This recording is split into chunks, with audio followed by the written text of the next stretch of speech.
Guys, Mark Ferrasci, Protect Dog Training. I'm heading out over to the owner of the bitch that we bred with Arrow.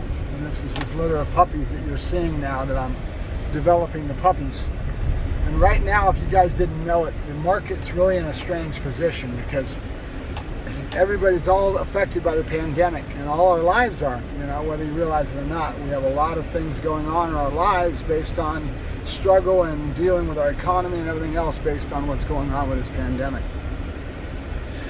When the pandemic first happened, we had everybody and their brother going down to grab dogs because they were at home.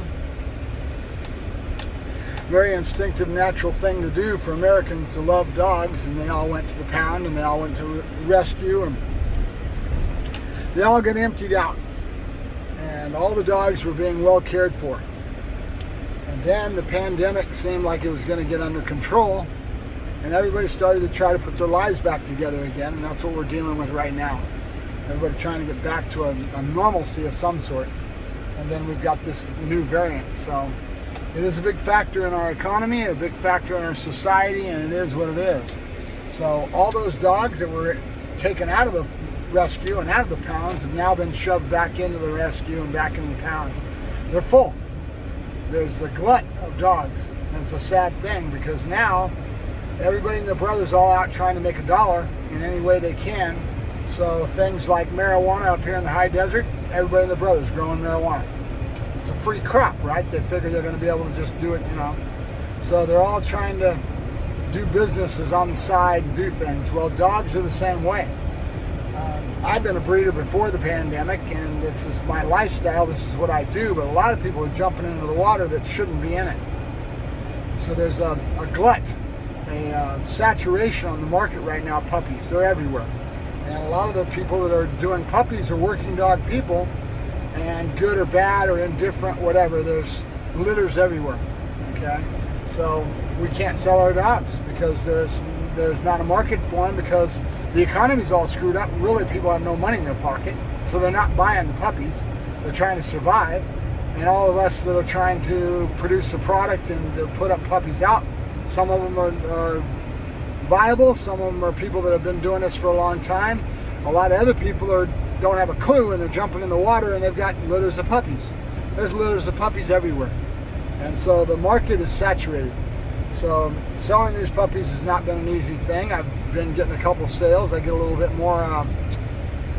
more attention than most because of all the videos I do online, and being professional and being into this for as long as I have, I've got a little bit more chance to sell my puppies than somebody that doesn't have a clue, right? So it is what it is. So this gentleman that's got the bitch that I bred with is a very good breeding. She's got some really good bloodlines. I think I've talked to you guys about it before, where she's got, these came over from a kennel over in Ireland. The bitch did anyway. That's the bitch we bred to with Arrow. And very strong litter. And I'm real bummed that we couldn't get these dogs placed as well as we should have, because they all need good homes, and they really would have been kick-ass dogs. And not that they're not going to be, but it's what we're in. So I've ended up with a few of these dogs I'm going to go over right now, and there's 2 more males that are still left, and there's nobody snatching them up, even though I put out videos and done things. So we're going to go over and grab one more to play with and bring them back home and do the best I can by them, and then keep putting the word out, and hopefully somebody will pop up that is a viable option to sell to, because I'm not going to sell to just anybody.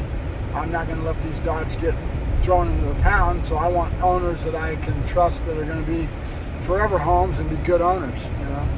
It's an interesting thing getting into the breeding, because you're at the whims of the general public, and most of the general public, with the niche market that I have, the dogs that I have are very strong, and because of that, most people don't have a clue and they can't handle the level of dog that I'm putting out. And there's only so much market for that need for that type of a dog. This is what I get into because this is my life. I eat, breathe, and sleep dogs. This is what I do. If you haven't been watching my videos for any length of time, you don't realize that this is what I do. I eat, breathe, and sleep dogs. I live in a large saturation of dogs. I eat, breathe, and sleep it. This is what I do. Okay? So it makes me a little bit different than most. Some people just get into it and they're learning and growing. Other people are past that stage and they become professionals and they belong in the trade. You know, I've got one friend of mine that was a trainer that was up in my area, is now in Vegas. And I love watching his videos because he's dealing with general household pet quality dogs. And you will learn more than you will ever think you could ever learn when you are given those type of dogs. These are just pet quality Heinz 57s that are coming at him, and it's what the general public causes behavior-wise in their dogs.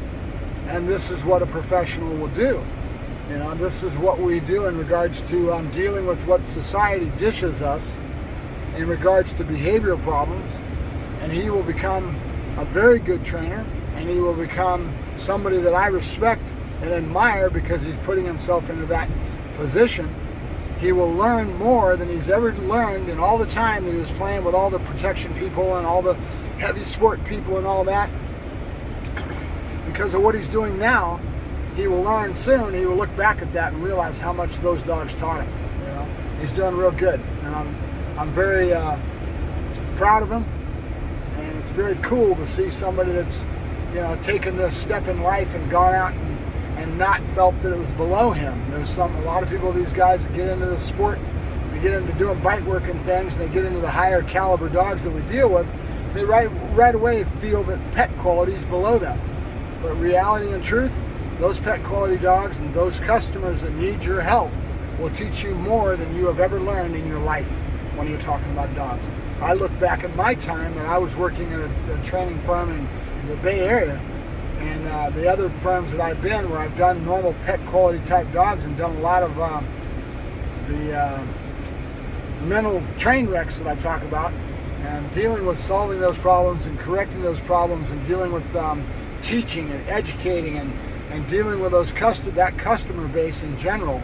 You will learn more than you will ever learn as far as a trainer. It's true. You know, anybody that's been around this trade for a length of time that's come up that way, I will have more respect for those people than I will ever have for somebody that gets into a niche and thinks they're all that and doesn't touch anything below them. Right?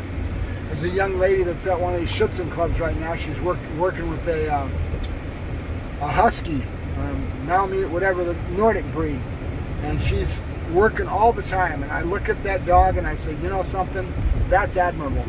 That is admirable, and that is saying something. That young lady, when she goes to another dog and maybe gets a Shepherd or a Malinois, gets another dog in her life, that dog that she's working right now, that she ends up getting a Schutzen 1, she's already got a BH on the dog. She's going after her Schutzen 1. When she gets that Schutzen 1 and she acquires that title, she's done something. That girl is really, I admire that. I respect that. You know, that's what it's all about. You know, being a professional trainer is not that easy sometimes when you're dealing with what society dishes you. And so that's kind of where this video started with, was what we're dealing with right now with society and our economy because of the pandemic and in general, our throwaway society. That's why we have such a problem with dogs and pounds, because we live in a throwaway society. You go buy something that doesn't work, it breaks, you take it to the dump, right? That's what people do. They go to the pound. They go to this rescue whole thing with it. It's sad, but it is a fact of American life. You know, it's what we do in our world. You know, we live in a throwaway society here in America, and it's a sad thing, but it's a fact of life. You know, so. All right, that's about it for my rambling yak session. So I'm going to go get one of these other puppies. I'm going to pick one of the two of these two males he's got left, and I'll come back home. I've got a couple people that are interested, that are watching my videos, that'll watch me develop the puppies, and maybe I'll get another buyer, and we'll be able to keep on rolling with the punches that we're dealing with as far as the economy and everything that's going on right now, and trying to survive and get through this trials and tribulations that we're dealing with right now in our life. So I thank you very much. Mark Ferrasci, Protect Dog Training, signing off. Have a good one, guys.